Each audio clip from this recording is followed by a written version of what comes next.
오늘 우리에게 주시는 하나님의 말씀 누가복음 8장 24절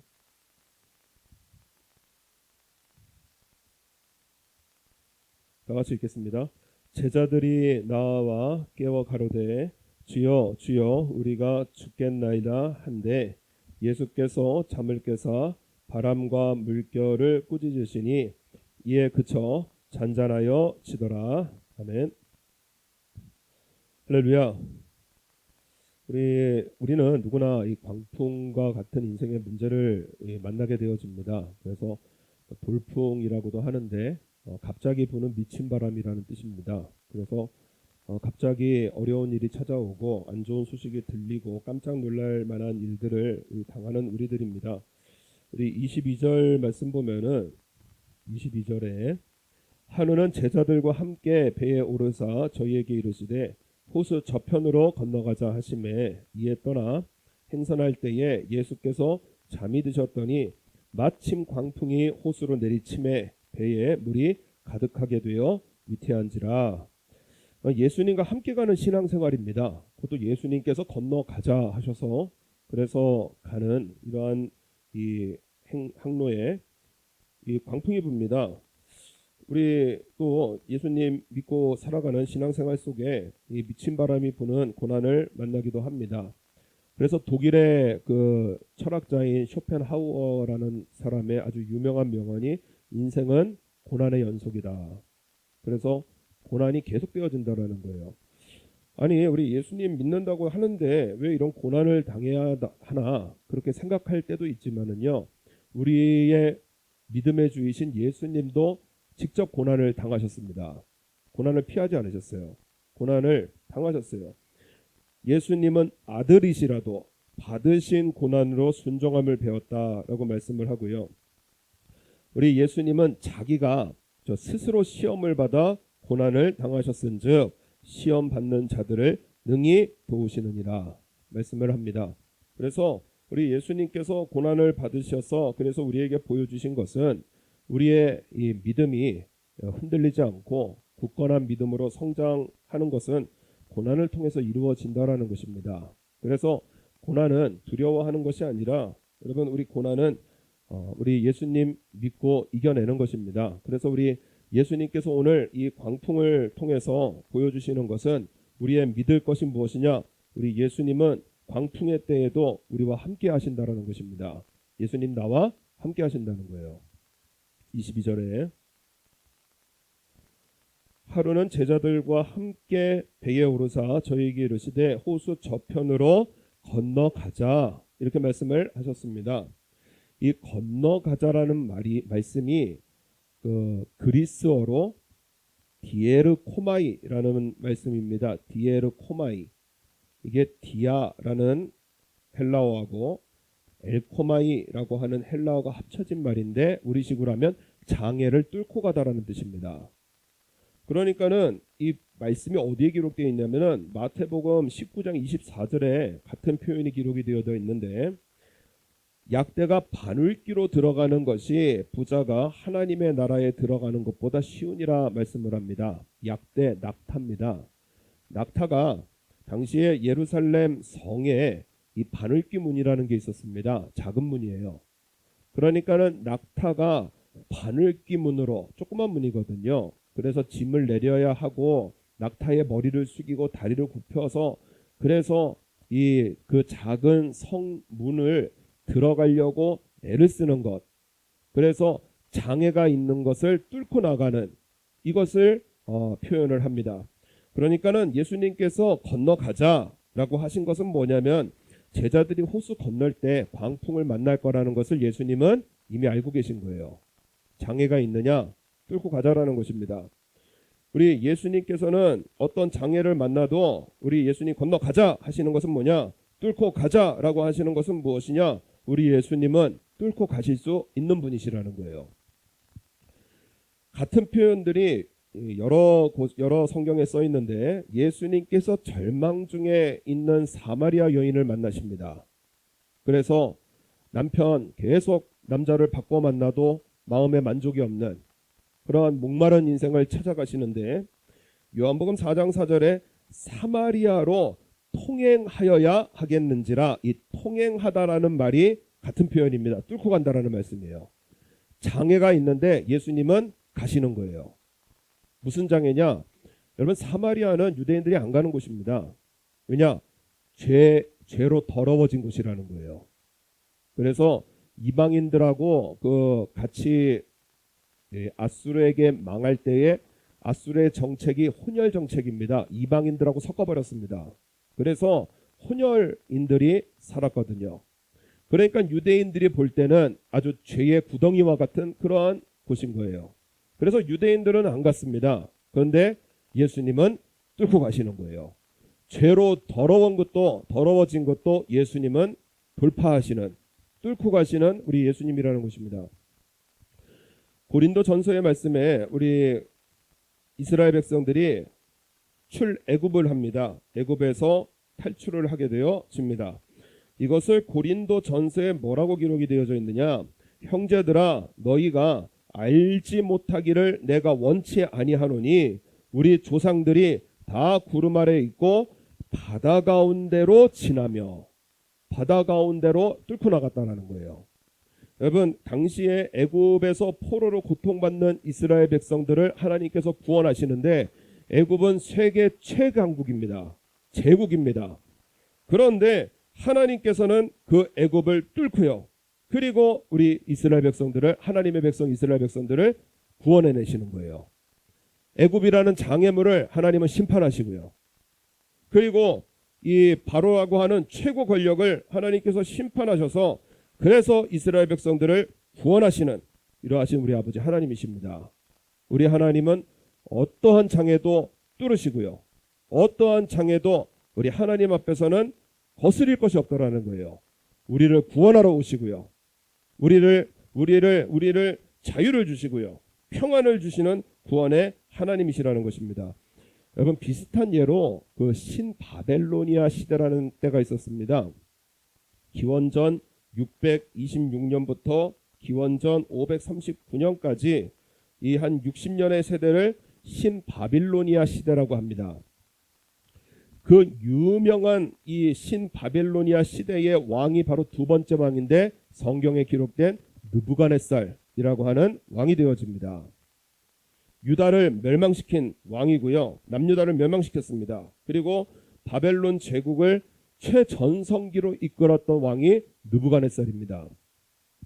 대규모 건축물을 좋아해서 그래서 이 느부갓네살 왕이 그 왕비를 위해서 만든 것이 세계 7대 불가사의 중에 하나인 공중정원이에요.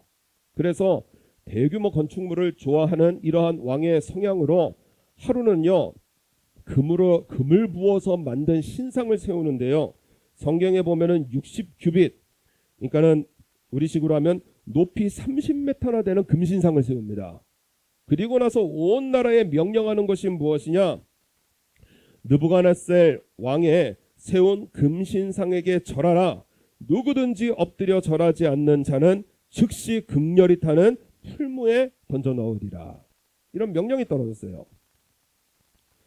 그럴 때에 다니엘과 함께 사드락과 메삭과 아벳느고라고 하는 유대인 포로 관리들이 있었습니다. 절을 안 한다라는 거예요. 그 신상을 섬기지 않는다라는 것입니다. 그래서 그런 보고를 받은 느부갓네살 왕이 이 세 명을 굉장히 귀하게 여겼거든요. 그래서 불러서 물어봅니다.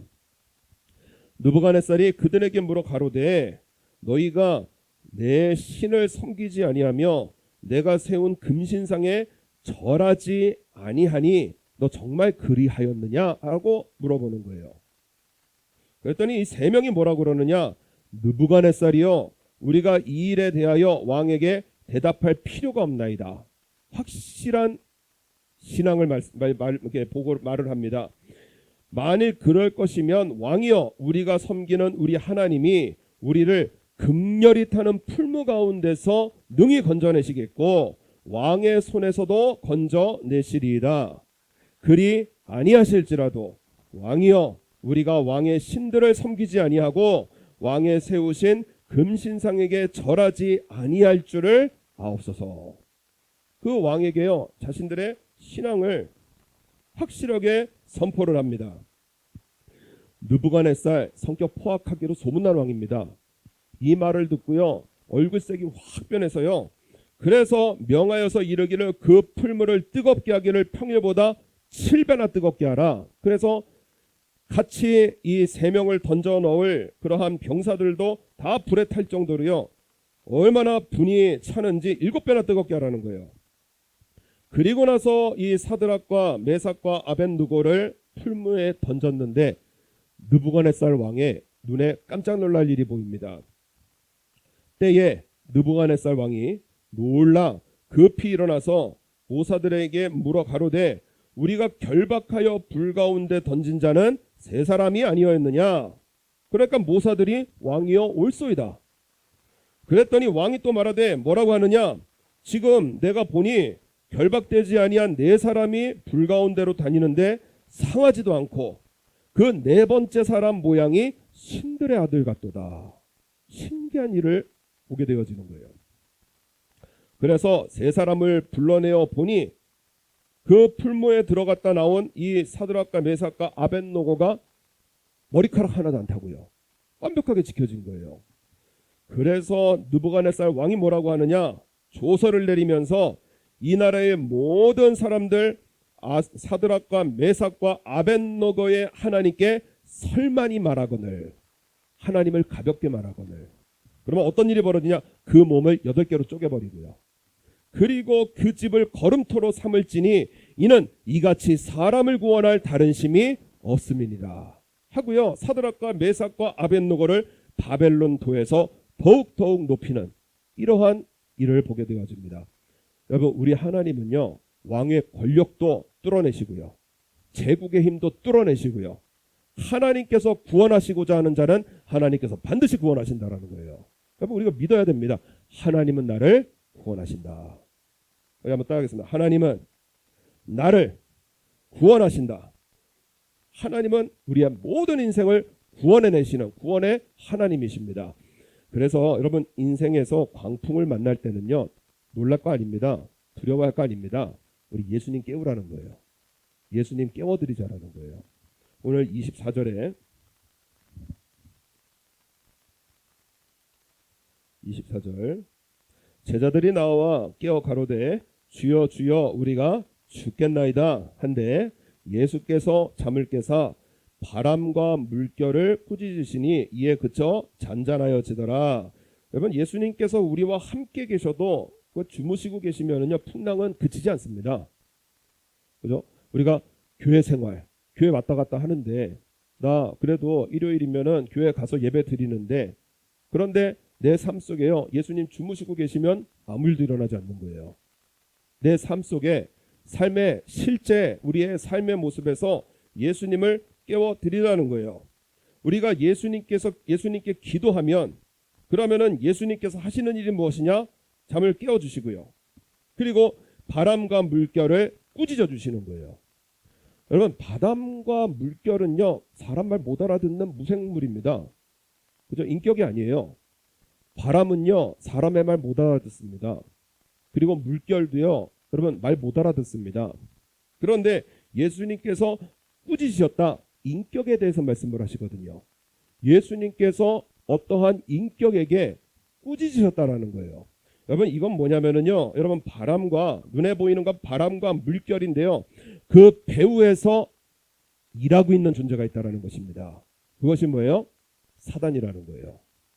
여러분 사단은요 환경을 통해서 우리를 두렵게 하고요 믿음 잃어버리게 하고요 그래서 돈 잃어버리면은요 돈 버는데 정신없게 하고요 건강 잃어버리면 건강 지키는데 정신없게 하고요 그래서 환경을 일으켜서 우리의 마음에 믿음을 빼앗는 존재가 사단이라는 거예요. 베드로전서 5장 8절에 근신하라 깨어라 너희 대적 마귀가 우는 사자같이 두루다니며 삼킬 자를 찾나니 너희는 믿음을 굳게 하여. 내 인생 해결해내려고 그냥 아등바등 사는 게 아니고요. 여러분 인생의 광풍이 불 때는 무엇을 굳게 해야 되느냐? 믿음을 굳게 하라는 거예요. 믿음을 굳게 하여 저를 대적하라. 이는 세상에 있는 너희 형제들도 동일한 고난을 당하는 줄을 알미니라. 우리 인생 속에 여러 가지 문제와 어려움이 있을 때 여러분 눈에 보이는 것으로 살아가는 것이 아니고요. 예수님은 그 배후에 있는 사단을 꾸짖으신 겁니다. 그렇기 때문에 우리 인생을 해결하는 것은요. 눈에 보이는 걸 해결하는 것이 아니라요. 눈에 안 보이는 세계. 우리 믿음을 새롭게 해야 될 때라는 거예요. 욥이 동방에서 제일 큰 부자입니다. 그런데 어느 날 재산 다 잃어버리고요. 자녀들 다 죽고요. 그리고 몸에는 중병이 생겨서 아주 극한 고난을 만나게 되어졌습니다. 그 모든 사건의 배경에 누가 있느냐? 사단이 있는 거예요. 그래서 욥기서 2장 7절에 보면은 사단이 이에 여호와 앞에서 물러가서 욥을 쳐서 그 발바닥에서 정수리까지 악창이 나게 한지라. 그러면 사단이 치는 겁니다. 사울도요. 이 사람 참 좋은 이 조건에서 인생을 시작했는데 어느 날부턴가 정말 미쳐서요. 사람이 미쳐버렸어요. 그리고 나서 평생을 다윗 죽이려고 쫓아다니는 거예요. 이유가 무엇이냐? 사무엘상 18장 10절에 그 이튿날 하나님의 불이신 악신이 사울에게 힘있게 내리매. 악신이 내리니까는요. 사람이 미칩니다. 미운데요. 해결이 안 되는 거예요. 죽여야지 해결될 정도로 사람이 미치는 겁니다. 이게 뭐예요? 악신이 있는 거예요. 가론 유다 3년 반 동안 예수님 만났습니다. 여러분 우리 예수님 한 번만 만나면 예수님의 말씀 한 번만 직접 들으면 그 기적을 한 번만이라도 우리가 직접 경험하면 우리 막 믿음이 새로워질 것 같지 않습니까? 3년 반을 쫓아다녔어요. 그런데요. 예수님을 팔아버렸습니다. 그것도 돈 몇 푼 받고 팔아버렸어요. 이유가 뭐냐? 마귀가 벌써 시몬의 아들 가론 유다의 마음에 예수를 팔려는 생각을 넣었더니 우리 지난주에 말씀 보지 않았습니까? 말씀이 떨어지는데요. 그 말씀이 뿌리가 내리지 못하도록 다 채간다라는 거예요. 사단이라는 존재가 다 채간다라는 것입니다. 그래서 여러분 우리 그냥 냅두면은요. 마음과 생각이 계속 악해져요. 그래서 하나님을 떠나게 되어지고요. 예배의 자리를 떠나게 되어지고요. 이게 문제가 뭐냐면 그 생각이 맞다라고 착각을 하는 게 문제라는 거예요. 미워하는 내 생각 맞다라고 하고요. 내 자존심 생기는 내 생각 맞다라고 하고요. 맞다라고 하는 이 생각을 사단이 심어준다라는 거예요. 그래서 여러분 우리 인생에서 고난을 만나면 바람과 싸우고 물결과 싸우고 막 이리저리 뛰는 게 아니라는 것입니다. 에베소서 6장 12절에 우리의 씨름은 전쟁이란 뜻입니다. 격투. 우리가 싸워야 될 것은 무엇이냐? 혈과 육에 대한 것이 아니요. 눈에 보이는 것 때문에 싸우지 말라는 거예요. 그 배경에 누가 있느냐? 정사와 권세와 이 어두움의 세상 주가잔들과 하늘에 있는 악의 영들에게 대함이라. 그러므로 하나님의 전신갑주를 취하라. 이는 악한 날에 너희가 능히 대적하고 모든 일을 행한 후에 서기 위함이라. 하나님의 전신갑주가 무엇이냐? 바로 우리 예수님이십니다. 예수님 믿는 믿음을 취하라는 거예요. 죄를 짓는 자는 마귀에게 속하나니 마귀는 처음부터 범죄함이라. 여러분 인생이 안 되고 망하는 이유가 무엇이냐? 나의 욕심, 나의 죄, 나의 불신 이런 것으로요. 이 마귀가 틈타서요. 우리 인생을 망치는데요. 그런데 우리에게 구원의 하나님으로 오신 분은 하나님의 아들 예수님이시고요. 하나님의 아들이 나타나신 것은 마귀의 일을 멸하려 하심이니라.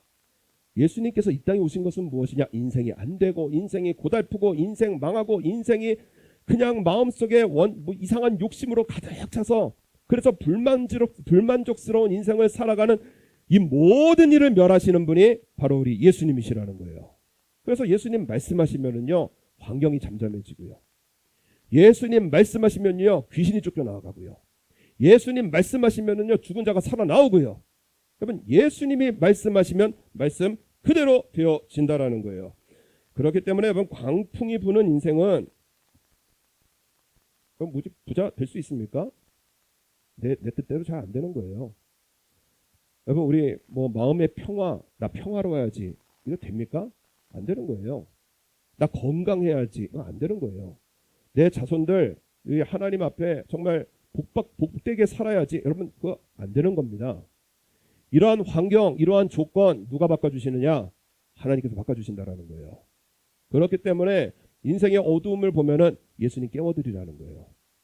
그래서 예수님을 부르고요, 예수님께 기도하고요, 예배드리고요, 찬양하고요, 우리 예수님으로 살아보라는 것입니다. 우리 예수님의 능력을 경험하게 되어질 거라는 거예요. 우리 목사님께서 종종 말씀하셔서, 그래서 목사님도 깊이 생각을 하셨고 저도 또 깊이 생각을 했던 일이 뭐냐면, 우리 목사님의 그 후배 중에 강영원이라고 하는 분이 계십니다. 강영원. 집안이 너무 가난하고요, 그래서 힘든 어린 시절을 보냈고, 그리고 얼굴도 못생기고요, 키도 유달리 조그매가지고요, 그래서 외적인 모습도 뭐 집안도 내세울 것 하나도 없는 이러한 사람이 돈이 워낙 없으니까 중학교도 못 다니는 거예요. 그래서 중학교를 중퇴를 했습니다. 그리고 나서 구두 공장에서 일을 하면서 돈을 벌어는 거예요. 하루 벌어서 하루 살고, 하루살이 인생이었습니다. 아무런 소망이 없는 그러한 인생이었다는 거예요. 그런데 어느 날 교회에서 감사원금을 드리는데 이름이 강영원으로 올라온 게 아니라 강통역으로 올라왔다라는 거예요. 그래서 이 기도 제목 헌금 목표에 써놓은 걸 보니까 통역사가 될 줄로 믿습니다 하고 이제 강통역 해서 이름을 올렸다라는 것입니다. 그래서 목사님께서 물어보시니까 공장에서 일을 하고 있는데 미국 어떤 회사에서 이제 자기 구두 공장을 미국 사람들이 보러 왔다라는 거예요. 그런데 그 옆에서 그 통역, 영어를 한국말로 통역을 해주고 한국말을 영어로 통역해주는 통역사를 보니까는 너무 멋지게 보이더라는 것입니다. 나 저거 하고 싶다, 저 너무 멋있다. 그래가지고요, 이름을요 강통역으로 바꿔가지고요, 주여 나 통역관이 될 줄로 믿습니다 하고 헌금 목대에 서서 올린 거예요. 나는 소망이 없는 인생이지만 우리 예수님께서 통역사가 되는 인생으로 인도하심을 믿습니다. 그리고 나서요, 그 예배를 통해서, 삶을 통해서 예수님을 깨워드리는데요, 신앙 고백할 때도요, 전능하사 천지를 만드신, 이렇게 안 하고요, 전능하사 천지를 만드신 하나님 아버지를 내가 믿사오며 힘차게 외치는 거예요. 하늘에 계신 우리 아버지 얼마나 간절한지요. 하나님께 내 목소리가 닿기를, 뭐 우리가 함께 있어서 들으시지만요, 마음에 간절함이 있으니까요, 하나님께서 내 목소리를 들으시기를. 찬양을 부를 때도요, 제일 큰 소리로 부르고요. 이분이 성가대 하셨는데요, 그 목소리 좀 낮추라고 말을 할 정도로요, 얼마나 크게 찬송을 부르고요. 그리고 기도할 때도요, 하나님 나 통역사가 될 줄로 믿습니다. 그거 한 가지만 기도했다는 거예요. 하나님 나 통역사가 될 줄로 믿습니다. 성경을 읽을 때도요, 목소리 크게 하고요. 그래서 예수님을 깨워드리는 신앙생활을 시작을 했다라는 거예요.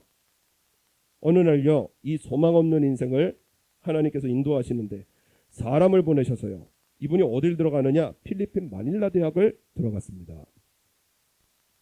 돈도 하나도 없고요, 학력도 없는 이 사람이요, 하나님께서 사람들을 붙여주시는데요, 가는 길이 열려지게 되어지고 검정고시를 볼 수 있게 되어지고, 그리고 필리핀 마닐라 대학에 들어가서 공부를 하는 길을 열어주시더라는 거예요. 그리고 나서 영어를 배워서 통역사가 되어지는데요, 필리핀의 모든 많은 국제 행사의 통역사로 일을 하게 되어지고요, 이 은혜를 주신 하나님께 감사해서 지금은 필리핀에 하나님의 복음을 전하는 그러한 복음의 통역사로, 너무나 멋진 직업으로 선교사로 귀하게 쓰임을 받고 있더라는 것입니다. 우리 목사님께서 이 사람을 보시면서, 야, 신앙생활 저렇게 하는 거구나. 그래서 우리 목사님 새벽에 기도하실 때도요, 하늘에 계신 우리 아버지요, 막 큰 소리로 하시잖아요. 예. 저도 목사님한테 배워가지고요, 성경 읽을 때도요 큰 소리로 하고요, 찬양 부를 때도요 큰 소리로 하려고 노력을 하고요. 여러분, 우리의 인생의 환경은요, 우리 하나님께서 바꿔주신다라는 거예요. 시끄러우냐 잠잠케 하신다라는 거예요. 안 되느냐 없는 것을 있는 것처럼 부르시는 하나님이시라는 거예요. 그래서 우리 성경에 제자들이요, 아니 우리는 왜 이렇게 열매가 없습니까? 왜 이 일들이 변화가 없습니까? 왜 안 됩니까? 그러니까는요, 예수님 뭐라고 하시느냐, 가라사대 너희 믿음이 적은 영혼이라. 환경이 문제가 너무 무거워서 환경이 주는 짐이 너무 무거워서 해결할 수 없는 게 아니고요. 너희 믿음이 적은 영광이라. 그리고 나서 하시는 말씀이 뭐냐? 이 너희가 만일 믿음이 한 겨자씨만큼만 있으면 이 산을 명하여 여기서 저기로 옮기라 하여도 옮길 것이요 또 너희가 못할 것이 없으니라. 비유십니다. 비유. 그죠? 어떤 비유예요? 산과 같은 환경, 광풍이 부는 환경도요. 환경이 문제가 아니라는 거예요. 우리 믿음이 문제라는 것입니다. 그래서 강통역 이분과 같이요. 내 목소리가 하나님 앞에 닿기를. 그래서 마음에 결단을 하고요. 그래서 예배드리는 일에, 찬양 부르는 일에. 그래서 우리 목사님이 하나님의 복을 받는 중요한 곳이 있는데 어디냐? 얼굴이라는 거예요. 그래서 우리 목사님 말씀을 저 사람 힘든데 찬양 부를 때 얼굴빛이 턱 꺼져가지고요. 그냥 입을 부르는 듯 마는 듯 목사님 답답해 하시는 저일 때도 있었습니다. 답답해 하시는 그런 찬양은 복 못 받는다. 차라리 안 부르는 게 낫다. 하나님 기분 나쁘시다. 그래서 찬양 부를 때도요. 왕이신 하나님께서 받으시는 예배로, 기도를 할 때도 왕이신 하나님께서 받으시는 기도로, 말씀을 들을 때도 왕이신 하나님께서 나에게 주신 말씀으로 우리의 예배가 살아있는 예배, 우리 깨어있는 신앙으로 우리 예수님을 모시면 예수님 일하신다라는 거예요. 제가 어릴 때 저희 주일학교 고등부 전도사님이 뭐라고 하셨느냐? 기도하면 들어주신다라는 겁니다. 그래서 그 다이어리에 메모를 잘해가지고 다이어리를 항상 쓰고 있었는데 그 다이어리에 이제 기도 제목을 썼습니다. 교사가 되게 하옵소서. 교사가 되게 하옵소서. 그리고 나서 이건 전도사는 센세이라고 안 부르더라고요. 목사 한 수 받고 딱 오니까는 일본 분이 보크시 센세이 하는데 센세이 하나님께 감사하다. 하나님 감사하구나. 그리고 나서 일본에 목사 한 수 받고 돌아오자마자 금강학교를 7년을 일하더라고요. 아이들이 저를 보면서 뭐라고 하느냐? 센세이 하는데요. 온몸에 소름이 돋으면서요. 하나님 일하시는구나. 겨자씨만한 그 하나의 믿음만 있어도, 그래서 그냥 적어가면서 기도하는 이러한 겨자씨만한 하나의 믿음만 있어도요. 우리 하나님 역사하셔서요. 그래서 보게 하시더라고요. 그래서 여러분 우리 기도 포기하면 안 됩니다. 예수님 깨워드리라는 거예요. 예수님 깨워드려서요. 전도도 포기하지 마시고요. 주여 우리 남편, 우리 아들들, 우리 부인, 우리 예수님 믿게 하옵소서. 기도 깨워드리라는 거예요. 왜 열매가 없느냐? 믿음이 적고 구하지 않기 때문이라고 분명히 말씀하시는 거예요. 하나님을 믿어드려서. 그래서 내가 구하면 역사는 누가 하시느냐? 우리 예수님께서 일하신다라는 것입니다. 그래서 오늘 25절에 제자들에게 이르시되 너희 믿음이 어디 있느냐? 너 도대체 믿음이 어디 있냐라는 거예요. 그럴 때 한번 따라하겠습니다. 그 믿음 나에게 있습니다. 한번 따라하겠습니다. 믿음 나에게 있습니다. 믿음의 주 예수님 누구와 함께 계시죠? 나와 함께 계신다라는 거예요. 여러분 이 믿음으로 잠시 광풍 붑니다. 인생에 돈도 없어지고요. 건강도 없어지고요. 그리고 또 좋지 않은 소식들이 들려오고요. 광풍들 불어올 때가 있다라는 거예요. 그때 예수님께서 원하시는 것이 무엇이냐? 우리의 믿음입니다. 우리 하나님을 믿어드리고 예배드리고요. 내가 살아있는 신앙으로 하나님께 영광을 돌릴 때 오늘 말씀 나오잖아요. 25절에 저희가 두려워하고 기이 여겨 서로 말하되 저가 위기에 바람과 물을 명하여 순종하는고. 우리 예수님 역시 말씀대로 기도대로 인도하시고 응답하시는 예수님이시구나 간증하게 하신다라는 거예요. 여러분 이 믿음으로 우리 승리하셔서 우리 광풍 불 때에 우리 믿음을 새롭게 하여 우리 하나님 앞에 복을 받는 하나님을 승리해 나가시는 저 여러분 되시기를 바랍니다. 우리 피스 130